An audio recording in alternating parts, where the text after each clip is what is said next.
Hello, everybody. Let me close this door real quick so we can start talking about having these discussions. Alyssa, please deal with him. All right. We'll wait till you guys get here and we'll get started. Baxter is being a very big problem tonight, guys. I don't really know what to do with him, but I'm so glad if you're just coming in, you hadn't been here before. I'm just saying this in case you come look at it later. We're going to be talking about a lot of things tonight. I want to talk about that Adriana Kuch thing first because that is really weighing on me. I want to talk about that. So I want to get that pulled up here. And then, hello, everyone. Where's your wrench? I have no idea what we're referencing right now. Okay. I'm going to give it some more seconds. I'm going to give it a little bit longer for people to get here. And then we will go. We will work on this.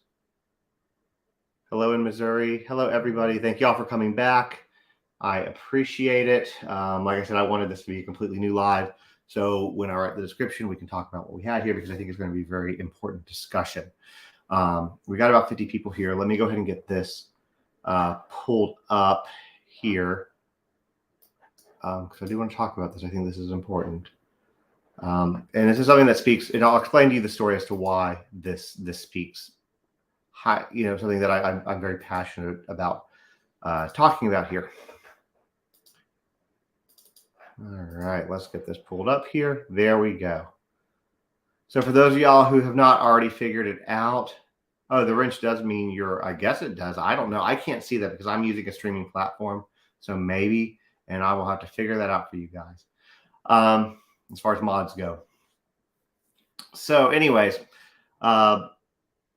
this is Adriana Kuch. Okay. She was 14 years old. And for those of y'all who haven't heard this yet, I'm going to make you listen to it. This is very important. Please don't leave because like I said, when I made a video about it earlier today, it was probably what I said, one of the most important videos in my opinion that I've ever meant or I've ever done. So anyways, this is Adriana. What happened to her is she had these girls, apparently bullying had gone on for a number of months and gone ignored in her school district in New Jersey, in her school. She then, a few days ago, somebody came and hit her in the face with a water bottle till she went basically to the floor, and they continued to kick and beat her. She at one point apparently blacked out. The girls went back to class. No ambulance was called. No police was called.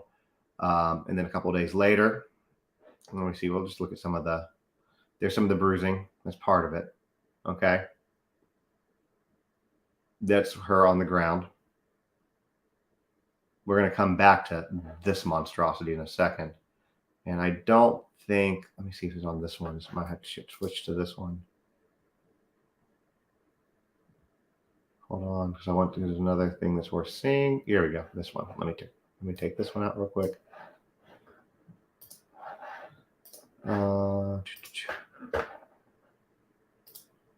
Sorry, let me show you all this one. And then this. Okay.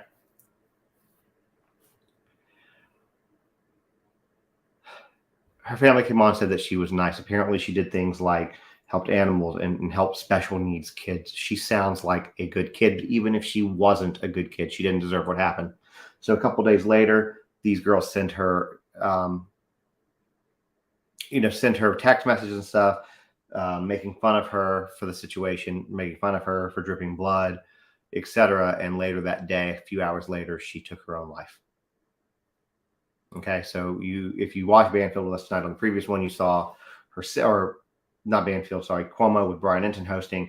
You saw her siblings on there. A family does not have their daughter anymore or their sister, and this was a girl who had a bright future ahead of her, and no more. And so the girls were charged with third-degree assault. One of them was charged with, I forget exactly what it was, obstructing.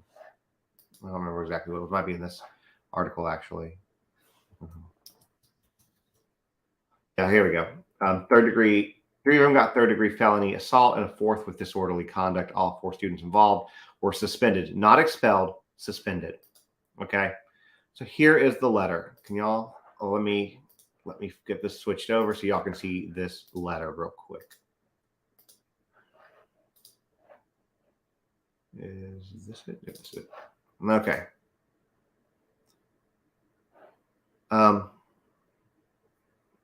This is the letter. I don't know how closely y'all can see this. I wonder if I can make it bigger. I don't know if I can make it bigger and still. I don't know how to make it. You know what? I know a better way to get to this. I have a better way to get to this. I put it on my own thing. So I will go to my Instagram. So if y'all want to read this on your own, this is going to be on my Instagram. These are people who I follow, by the way, if you can't tell. Give me 1 second here. It's just the letter. Here is the letter. Okay, there we go. I think that might be a little better. I don't know if I can make it. That's the best I think I can do. Anyways, okay. So here's what this letter says. It was dated February 8th. And there's a few things. I won't read you the whole letter verbatim, but I will point out the things that I'm struggling with this.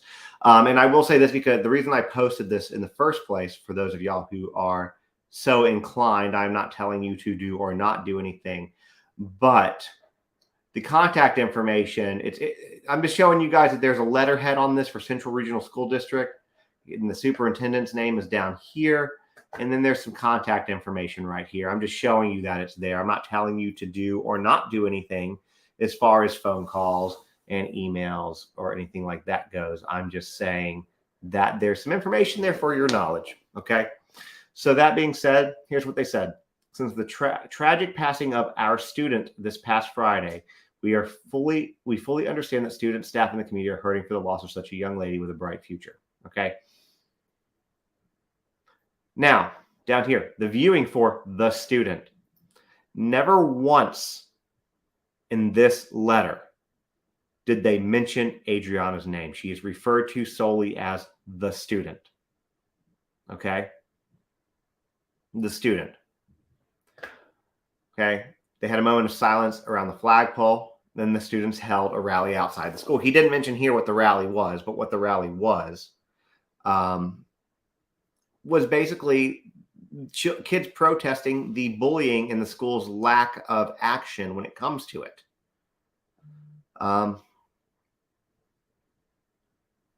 Then said the student activity did begin to interfere with the learning process as the day continued. Because it produced more than normal traffic. Again, he doesn't say what the rally's from. They talked about the police thanking them, dealing with dismissal, etc. They're saying that because of this, there won't be any more rallies in the future without prior administrative approval, etc. Okay. And then, of course, they send thoughts and prayers, right? Thoughts and prayers. Okay. The students are still in that school. Okay. The students are still in that school. They have assault charges filed against them. And I truly hope that they are juveniles, but I truly hope that they are found guilty and given the maximum sentence, maximum letter of the law that you can possibly get. That is what I hope. And here's why this story is so important to me and why I'm so passionate about it. I swear to God, this dog is a problem, guys. I might have to go deal with him in about a second. Hold on.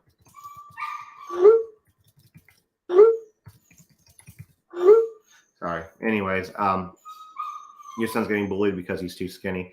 I might have to deal with this dog, and then I will come back and finish my thoughts in about a second. Hold on. Let me go deal with this because this dog is a real problem. He wants to be up here, but then as soon as he's up here, he wants to be down here, downstairs.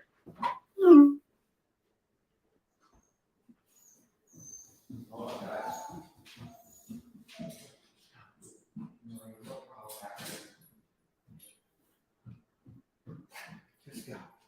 Just go. See wherever you want. Don't make a noise.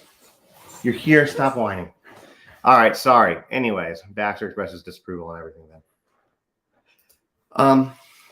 I was a kid that was relentlessly bullied from about, you know what?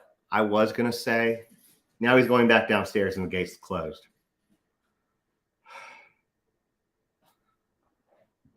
Hold on. not just from students, from teachers also. So it wasn't just, can you just come lay down? Can you just be good? No, you cannot. Here, I will move this if you want to sit up here. That's fine. So I really want to talk about this. This is important, and you are just really a problem, Baxter, tonight. So starting in first grade, I was ADHD. This is going back to the 80s, right? Like late 80s. I was ADHD, and it was very new. People didn't really know about ADHD, how to deal with it. And this was in Shelby County Schools in Memphis, Tennessee. And I had a teacher. Her name was Miss Turner. And literally, when I tell you, she made me get up in front of class and eat a sheet of paper, eat it, as a first grader.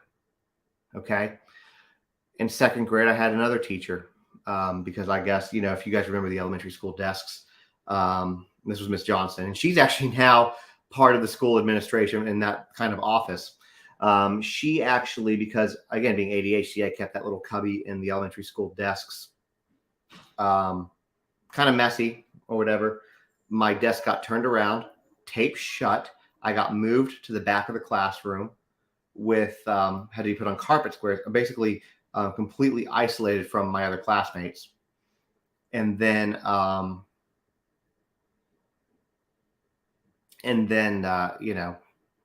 was kind of it. And then in third grade, my teacher was actually fine. There really wasn't an issue there. But I think that year I got glasses, but my mom wasn't going to pay for good glasses because I was kind of distracted, which, I mean, at this point, I kind of don't blame her to a degree. So I got made fun of for that. Then we moved. In fourth grade, had a great teacher. My teacher was great. He actually ended up passing away the following year after fourth grade. We were his last class. They said he died of pneumonia, but it was really, they didn't know this. And again, very new, early 90s. It was complications from AIDS. So he was gay, and he had AIDS, and he passed away. And that's what happened with that. But he was a good teacher. But kids in the class started being mean to me, and that kind of kept going, and it was all throughout the years. Middle school, it got relentlessly worse, to the point that I would get in fights. I would get sent to this assistant principal's office pretty regularly because I would start trying to defend myself. And I mean, it was not zero tolerance back then. And then in high school, it wasn't better, but at least I had a few friends at that point. And my point here is not to get pity or whatever. My point is I'm sharing my story as to why this bullying stuff is I'm so passionate about it, because here's the thing. I'm 40 years old now, and I'm sitting here telling you a story that still bothers me. And that story about my first grade teacher was 1988 to 1989. Okay. That's how long ago it was. And it still bothers me. The second grade teacher was a year later. Okay. So, or maybe it was, 88 to 89. So,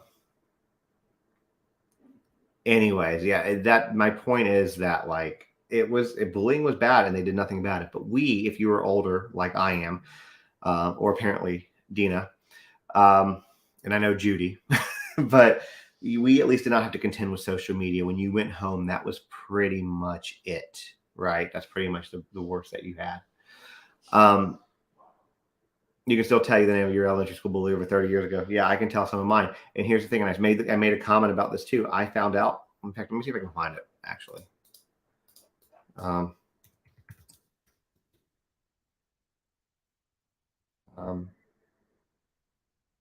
think this was here. I'll show you all something real quick.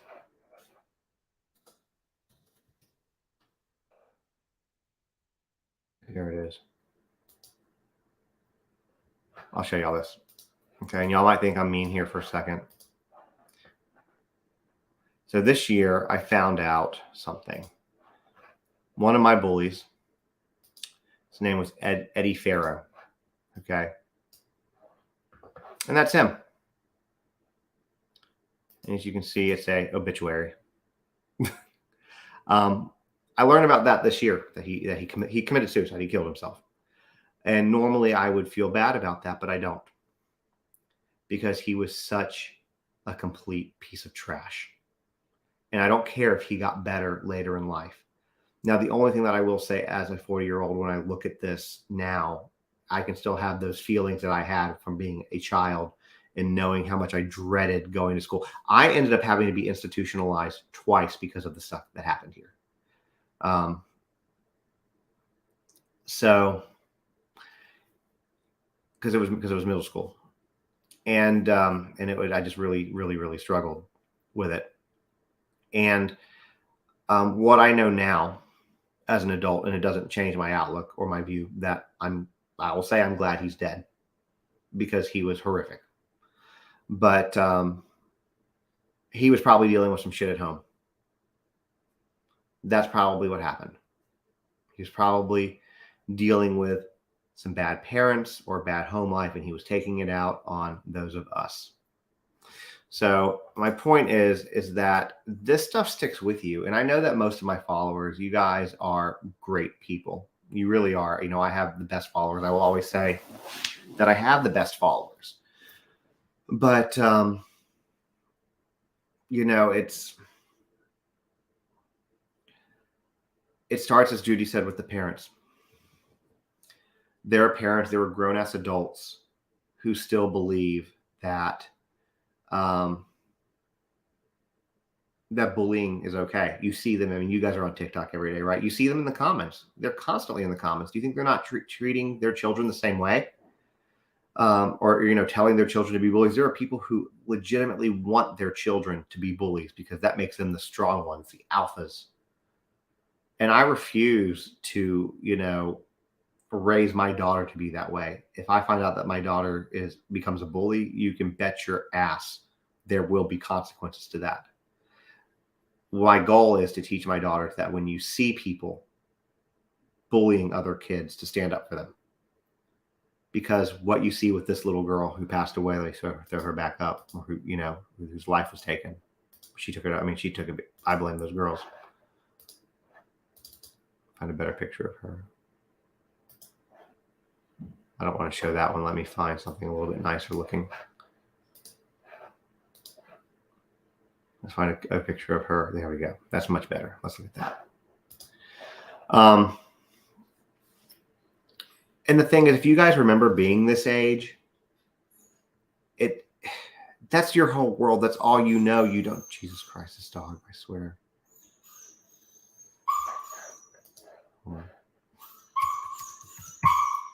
Anyways, hold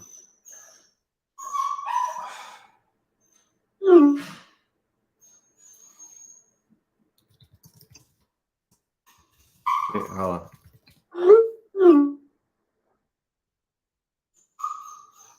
Anyway, sorry. Alyssa and I are trying to text to deal with this problematic of a dog.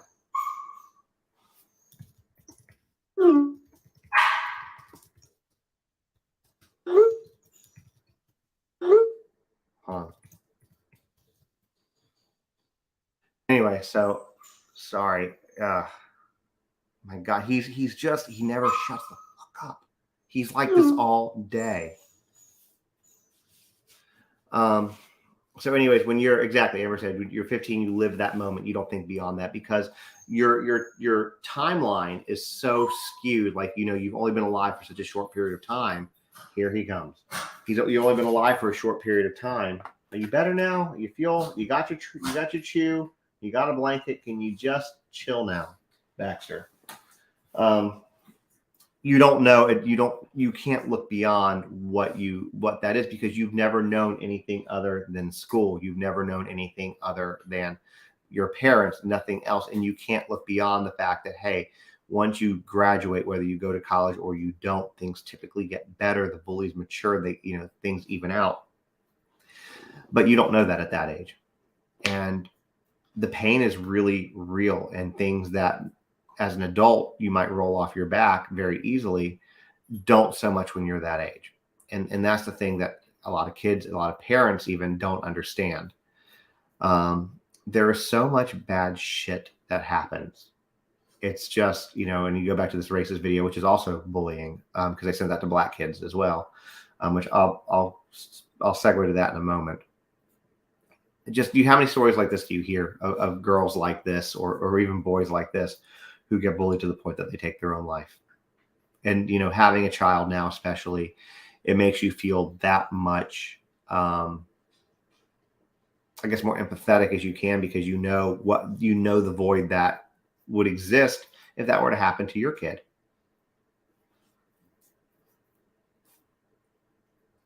Erica says that I think seems like things. I'll throw it up here. Here we go. Seems like things are only getting worse nowadays, or maybe I'm just more aware of it. I don't know. I think it's a little bit of both. I think that the internet makes it so you have 24/7 access to the people who the bullies have 24-hour access to their victims, 24 hours a day. And so it starts with the parents. I had a young man reach out to me today. I'm sure I can find this email real quick. And he was, hold on, bear with me. Here he is. It's a young man who shared his story with me today, that he was diagnosed with ASD and BPD. He has firsthand experience of online cyberbullying through online social media and online trolling and vicious attacks over WhatsApp and Facebook. Over the past 18 months, he has made my mental health decline into being listed as vulnerable missing. He's into being listed as a vulnerable missing person on multiple occasions over the past year, half of which involve seeking hospital, and he's in Europe, and support for self-injury. With the support, he's in a better place. But you see what I'm saying? This young man should not have had to go through that. So he shared his story and about awareness. So I'm very grateful that social media was around. I'm sorry, Judy. I just saw what you said, and I'm sorry that you went through that as well. So this is what I really wanted to talk to, and this is why I didn't want it buried 45 minutes into another video, because I think that this is incredibly important. It's an incredibly important discussion. It's an incredibly important dialogue to have. It's something that I'm very passionate about because, again, at 40 years old, I can think of many of these events, and they still stick with you, and they still hurt when you really let them. And it's just, you can remember the names of your bullies. Like some people said, you'll always remember them. You might not remember anybody else you went to school with, but you'll remember the names of the people that made your life an absolute living hell. So, anyways, that is what I wanted to talk about. So I talked about that for about 20 minutes because it's something that's important to me. And it's not something I've really addressed on my platform, because even now it's kind of hard. It's kind of a hard topic to talk about. But then, I don't know. That's why you see these stories. And, I'll even say when I was younger, like late teens, early 20s, I used to think very differently about these types of situations. I used to think that those people who would take their own life, because I went through bullying and I didn't take my own life. So I looked at it from my own perspective, that these people were weak. And, that was like, oh, well. But I don't feel that way anymore, because that's really just not the case. I grew up and I learned, and I got more education, more knowledge, more understanding. And then you realize that these people aren't weak at all, that they're trying to survive what is an actual hell on earth for them. And to them, the thought of not existing is easier than the thought of existing. And nobody should feel that way. So, and the fact that this school, I'm going to pull this letter back up. The fact that this school, Jessica, the thing is, you have a workplace bully, I would say report them to HR, but HR is never on your side. I always feel like there's retaliation. That's kind of a problem too. So I'm going to pull this back up real quick. That's not what I want. Stop doing that. There we go. Like I said, I'm going to throw this back up. Here.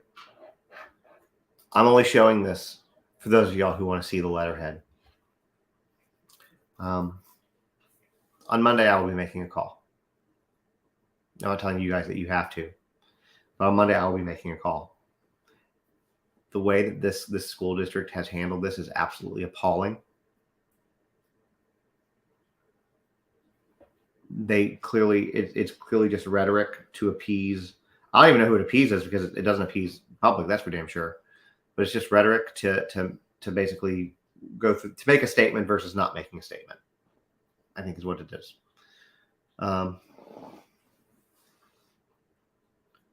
So we're trying to raise, I'm with Christina, trying to raise compassionate kids who have the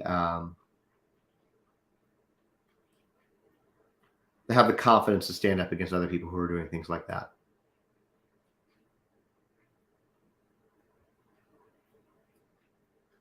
And Dina, you get it. Exactly. So yeah, it manifests in the deck because it's these same adults who think that it's okay for their kids to be bullies, or these same adults who were bullies as kids.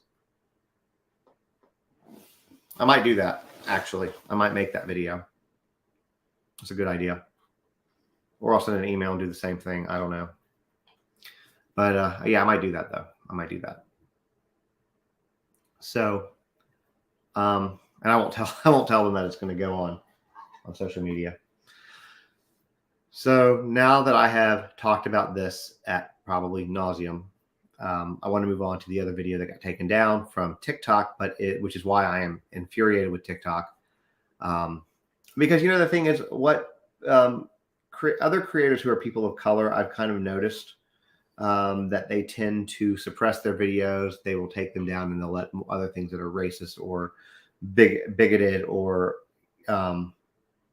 even harassing stay up. So I did a video for those of y'all who saw it.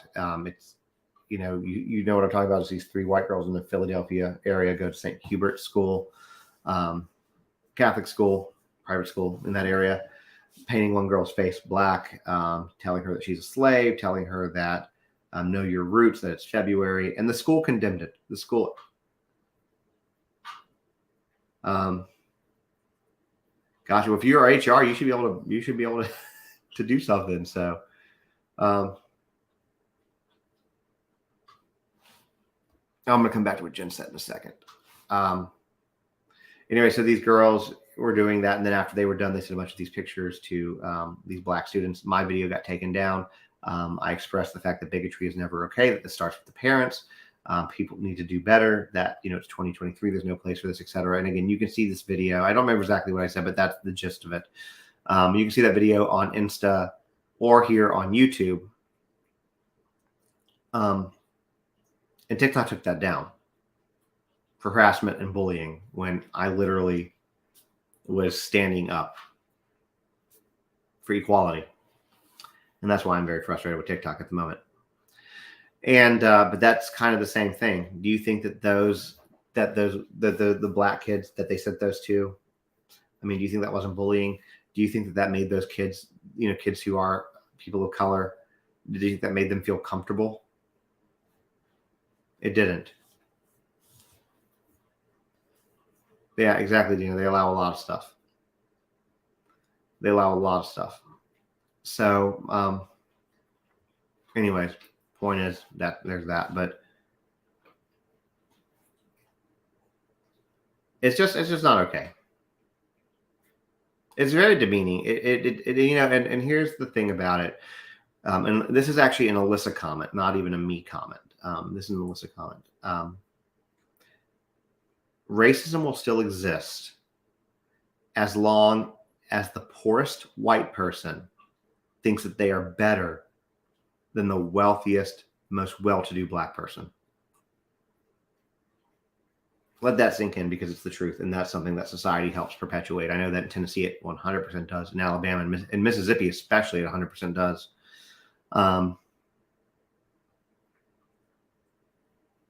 So, and people might not like me saying that. They might disagree with me, because a lot of people get very get their feelings hurt when you talk about the lack of equality. And okay, well, let's heard it from another creator. The lack of equality, and when you look at this situation, I forgot to do I was so mad last night about TikTok. I forgot to do my civil rights martyr for last night, but I'll probably have to do 2 tonight, or that, or I'm going to give up on the series, because literally it's getting very little participation, which is incredibly disappointing. But nevertheless, you're talking about the 60s, the early 60s, mid 60s, this stuff still happens. That after, black people of color didn't get equal rights, in air quotes, equal rights until the 60s. So they haven't had time to build generational wealth, or generational privilege or get out of poor areas, or it's, and you can say that's an excuse, but it's part of the system because they have literally only been considered legally equal for like 50 years, which is like nothing. So, I'm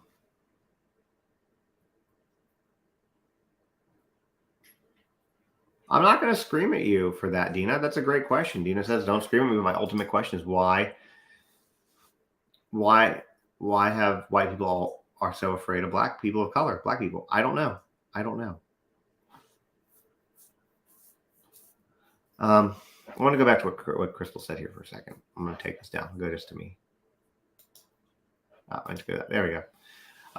This is what really upsets me about the people who are bashing Dylan online. People that get behind a keyboard and think their own words can't hurt. Nobody knows what that young lady's been through. Crystal, you said it beautifully, and I agree with you 100%. And I've kind of been saying that throughout this entire time, simply for the fact that, years are being told to be. Melissa's right. Yeah, years. And it's ignorance. It's ignorance too. But we'll circle back to that. This is kind of why I get the way I get with Rose, because, Rose was getting demeaned the same way. She was getting told that she was involved in this just like Dylan is. And this is somebody who went through something incredibly catastrophic, something incredibly traumatic, as did Rose Davis. And this goes back to the first part of this video, or this first part of this live, where we're talking about bullying. This girl, Dylan, is being bullied online. Yeah. Do we have questions? Do some things not make sense? Absolutely. A lot of things just don't make sense. But we also don't know what we don't know. And so we know that the police have not implicated her as being part of a crime or doing anything wrong, which indicates to me that she has not done anything wrong at all. So just because people, and Alyssa says this too, and she's right, people lack the ability people lack common sense. They will only believe what another person says, whether it's like the Lindsay Clancy situation, the prosecutor, or what they hear from, one person or somebody, or they hear something that supports the narrative that they want to hear. That's what they'll do. So people, Ella Entertainment said it the best. People lack empathy and have the irrational notion that they wouldn't have been able to handle Dylan's situation better, which is likely untrue. Exactly. People lack empathy. They lack common sense. They don't understand what it would be like. They don't understand what it would be like to be in that kind of situation.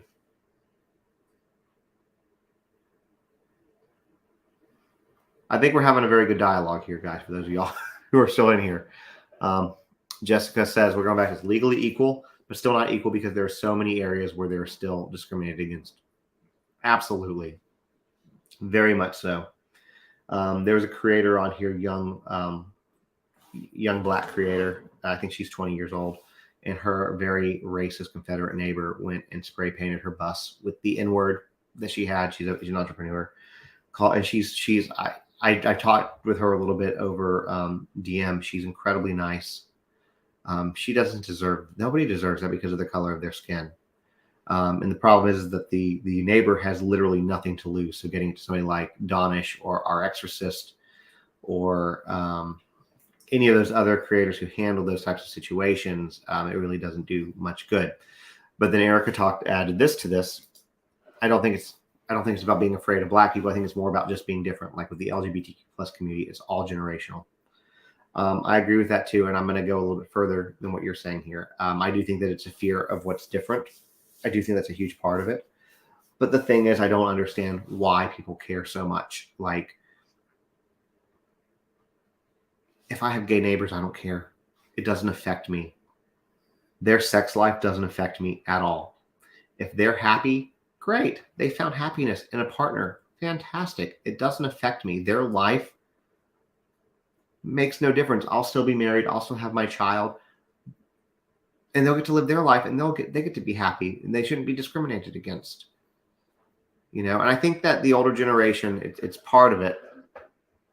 A lot of older generation, they're taught to be fearful. A lot of them might have dealt with issues and have insecurity about their own self-worth or sexuality for that matter. Because, back then it was not okay. Just like any type of mental health care was not okay. back then.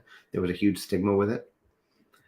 And it goes back to misogyny with a lot of the older generations. And again, not everybody's like this, obviously. So please, if you are from an older generation and you're in here with me, please don't think that I'm aiming this at you. I promise you I'm not. I'm thinking specifically at this moment of my own father. And so many people like my own father who basically, you guys have heard me, if y'all have said this, I'll come back to that comment in about 2 seconds, Dina. I'll come back to your comment in like 1 second. So my father comes here. You guys, a lot of y'all have probably heard me say this before, and I'll say it again. My father comes here, and he and I have not spoken since November at this point. He was 100% in the wrong. He refuses to take any action because he is never, in his mind, he is never wrong. It is never wrong. So my father comes up here, and I'm going to get into this real quick. I'll get into as much as I can without me going wherever, but he comes up here. We're talking about my dad is Jewish. Okay. He was born Jewish. He is Jewish, 100%. And we were talking about Kanye West and the anti-Semitism. And I was talking about how he was supporting people who are very supportive of anti-Semitism. Okay. And I got into a little bit of a white supremacy debate, and he decided that, and he's, by the way, married to a woman from Peru. She is Peruvian. She would check the Latino box. Okay.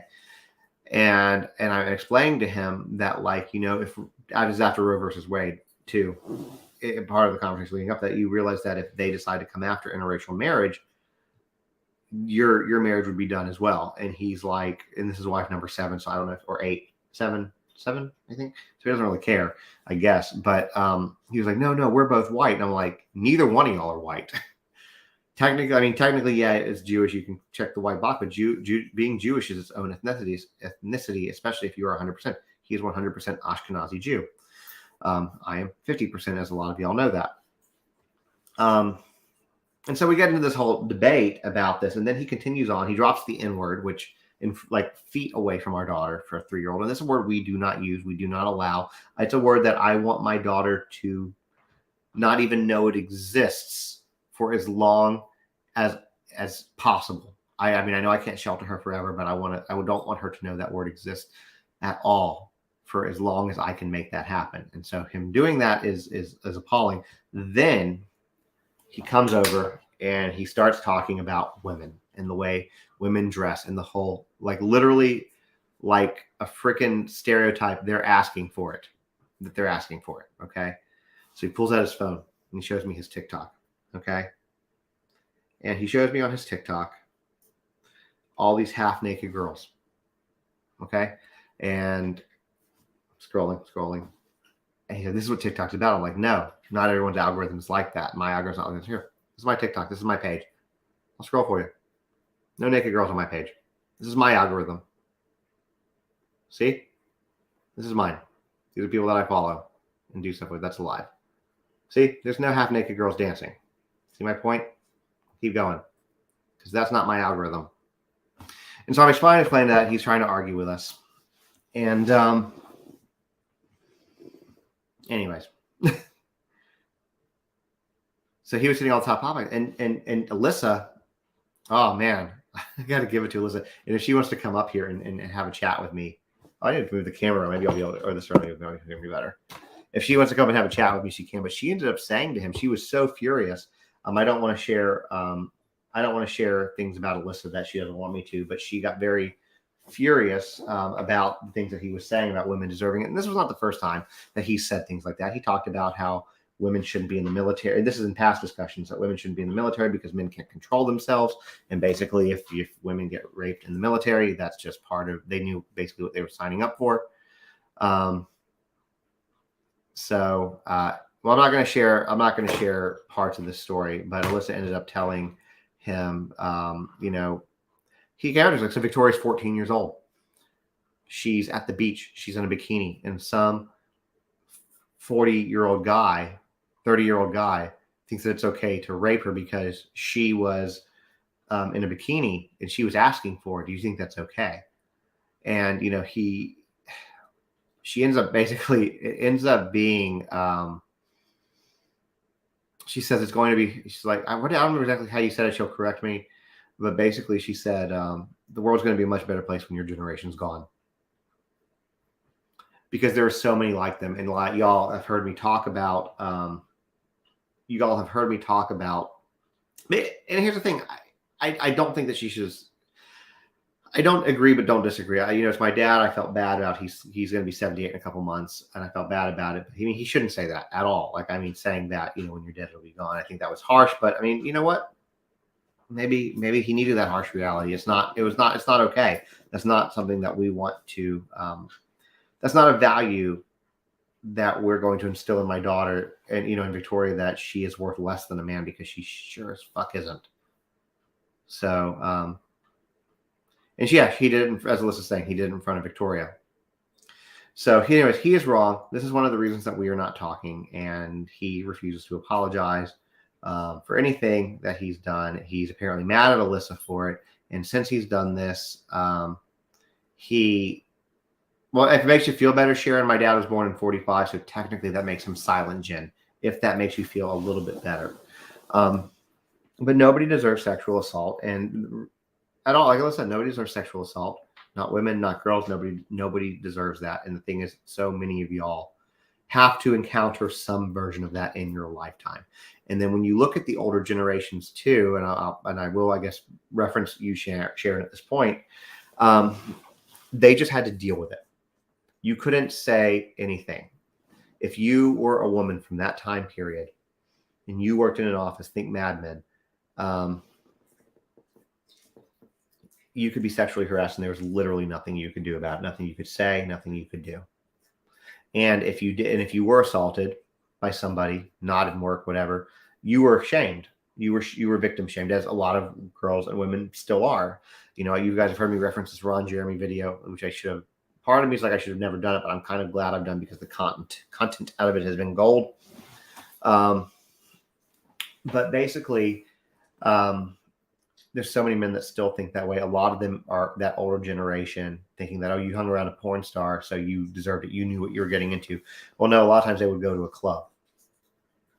So, yeah, and I support Alyssa with this boundary too. She was 100% right with doing this, especially in front of Victoria, because that's not something that Victoria, again, let's shield her from that type of thinking the best we can. I want her to realize that she is more capable than a man, that she doesn't need a man unless she wants one, but I never want her to be relying on one. So,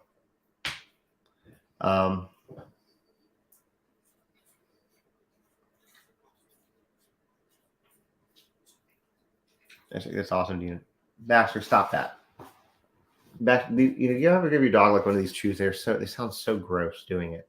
Yeah, it still happens with strip clubs. The thing about strip clubs, though, is this. I can make two arguments on strip clubs, both very much opposing.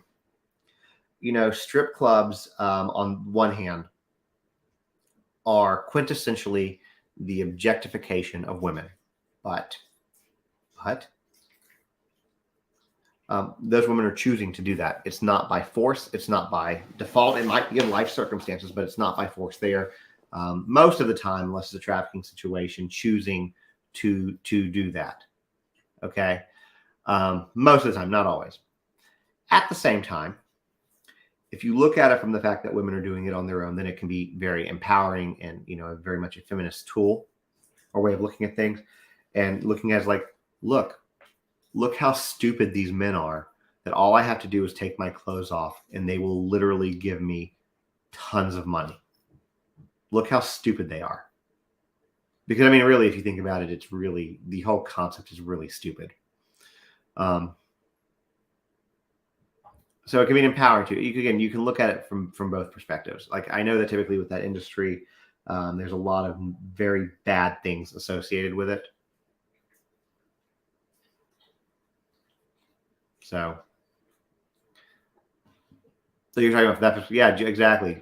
So yeah, you're talking about men feeling entitled to do things, to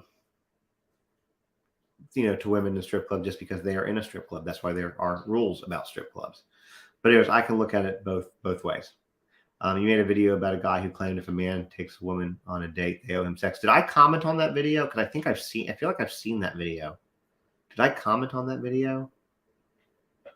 Jessica? What's your TikTok name?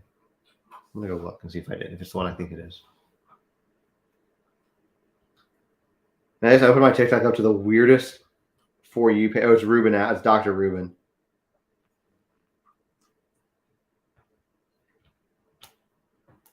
Yeah, strippers make a ton of money. I don't think that, Jessica, I don't think that Linda was implying one thing one way or the other. Yeah, some girls don't know how to say no and get away. Watch your kids closely, 100%.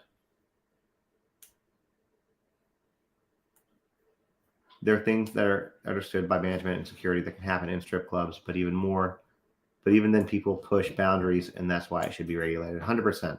Well, I mean, I think that whole industry needs to be better regulated, because I think that, you really want to get into a discussion that's different, that I think kind of goes into the bullying to a degree, is I think that when you look at the incredibly easy access to pornography, and you guys, and I know that a lot of y'all have been on here before when I talked about this, but the very easy access to pornography, and a lot of parents that, one, don't pay attention to what their kids look at on the internet, because either A, they don't have time or interest, or B, they don't know how, because these kids are smarter than us when it comes to technology, whereas a lot of us were here when it came out, and we've gotten older, we haven't stayed up with it. They were born into it and know no difference, as we do. A lot of us do, at least. And what that ends up doing is it pressures girls into sending inappropriate pictures to boys, because they want a boyfriend, and these boys get the instant gratification of being able to go to these sites and get an unrealistic. We were watching Ginny and Georgia, or Georgia and Ginny tonight, and they were talking about, the girls were watching something, and they were talking about how unrealistic it makes. It makes sex, and it makes the women look. So it's I think that it's a big problem. Well, I'm glad that your dad did that. Yeah, let me go see if I can find. I think I did see your thing. Let me go back and look. I'm gonna look real quick.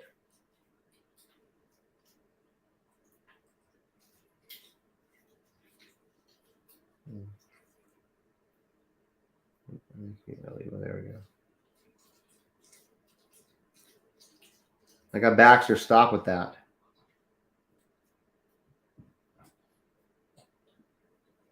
I'm gonna have to go find it. I don't know if I've seen it. How far back was it? I don't know if I've seen it. I will go back and look, though. I'm not gonna watch your whole TikTok page on a live. I won't do that. But girls get a huge. Okay, yeah. Let's deep dive into this. Girls get a huge misconception of what relationships and sex are when exposed to what's on the internet these days. I think so too, and I think that it helps. It also negatively impacts body imagery, because let's be real, when you're looking at, I guess, that type of content, most of the girls are going to be airbrushed, or cameras are going to help with filters, or whatever the case is, things that are just not realistic for body imagery. You know what I'm saying? And I think, so, we've been watching Ginny and Georgia, and I think it's a really good show. It's very entertaining. And we were watching it, I think, one of tonight's episodes, one of the girls who was, she's a teen girl in school, and she's taping her thighs, and she's already thin, but I'm sure that they're going to deep dive into that. I think that was foreshadowing. But I think the girl was trafficked from Mavericks game, and they had her in listed on escort site in a scary amount of time. That's terrifying. Yeah, that show is good. I like it too. But it does create a misconception. It creates body image issues, and something that girls already struggle with and have been for a long time, because it's very much a double-edged sword. Men can look like, you know what? Let me see if I can do this. I want to see if I can do this. I'm gonna be a little bit mean here in a second.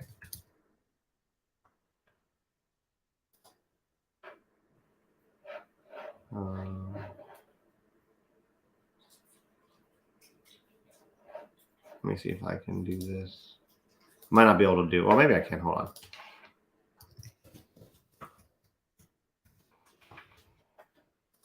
We do this. So I made, you guys have seen some of my clapbacks this week. Here we go. This one. Okay. Let me show you all this. You'll see what I'm doing here in a second. So I made this video this week. You can go watch it if you want. You might have already seen it. Okay, where you can read the comment, which is incredibly oddly specific, right? Like, dude, bastard, that sounds so gross. Please do that elsewhere. Hit you with the blanket. Go elsewhere. Anyways, this is the comment. Y'all all had a chance to read it. Okay. Let me show you what this dude looks like. My God.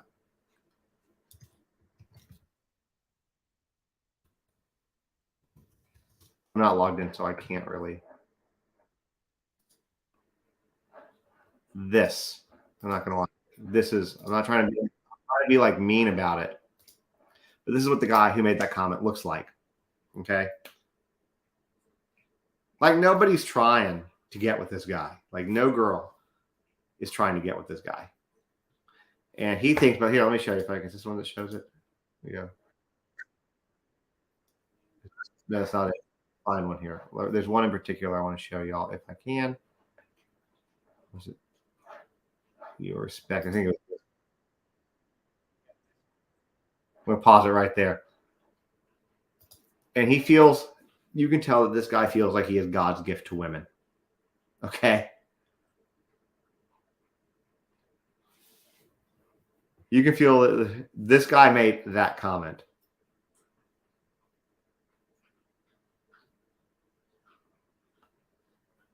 I don't want to imagine that, Brianna. I don't. Thank you, though, for that mental image. And I'm going to leave this up for y'all to take a look at this. This guy, thinks that he is God's gift to women. And these types of guys are a problem because here's the thing about this. I definitely FBI this one. The thing about this is that this guy expects women to look perfect. You know that, right? All right, awesome. Thank you, Christina. Let me know how it goes.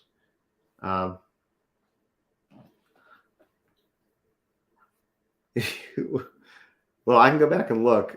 So, and I'm just a regular person. Don't be honored if I watch you on TikTok. I'm just a normal person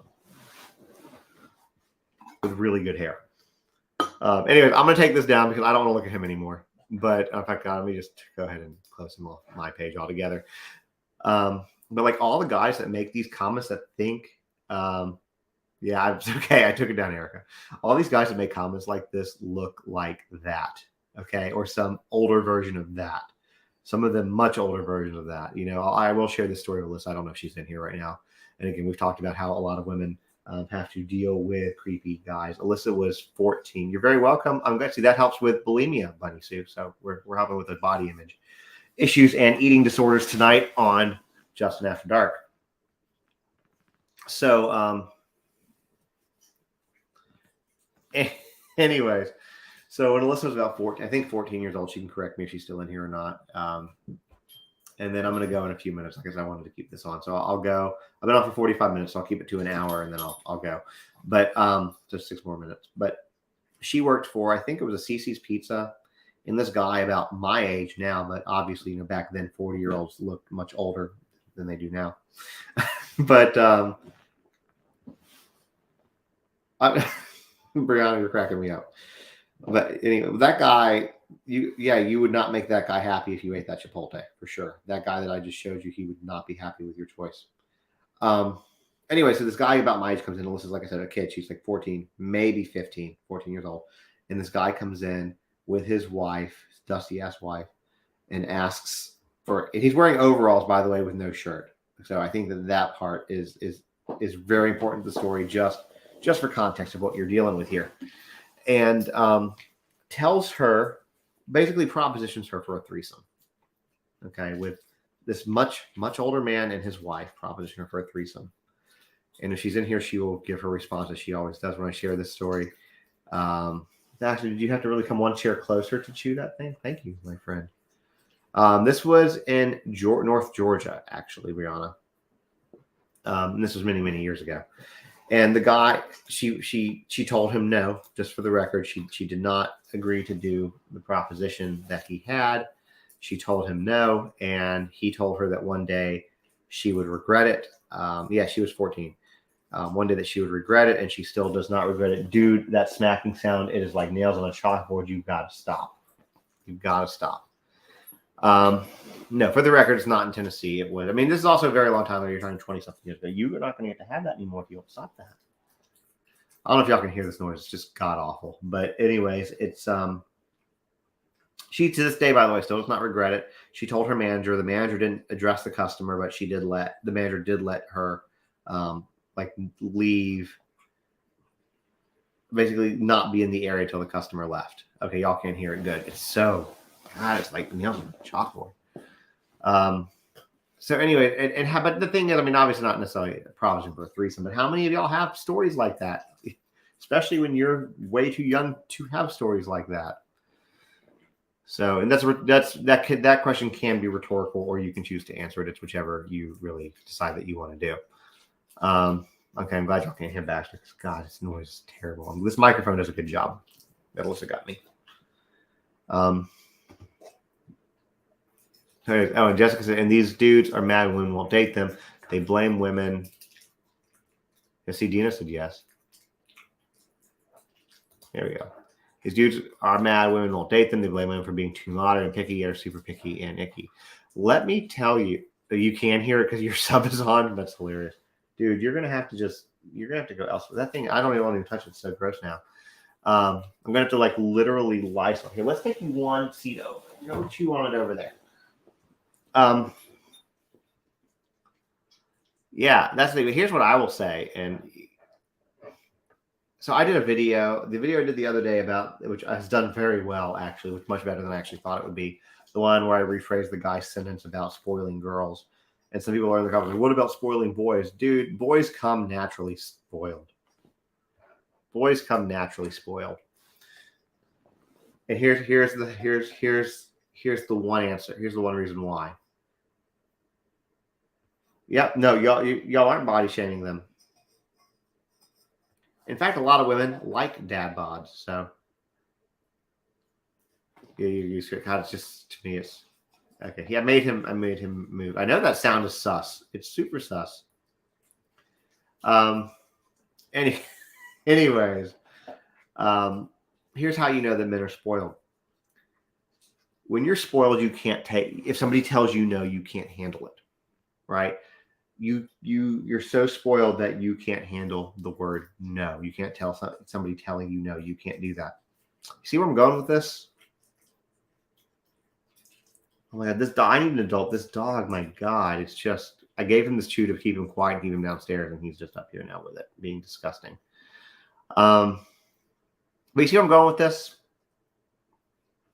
When you tell men, a lot of men no, they continue to pressure until they get what they want.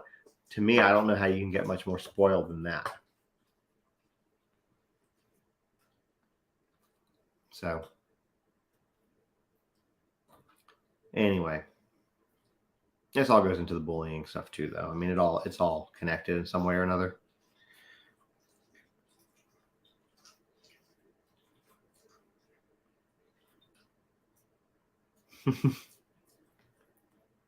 But I'm just saying, well, I'm not saying, and I hope, and I'm sure that you're raising your son to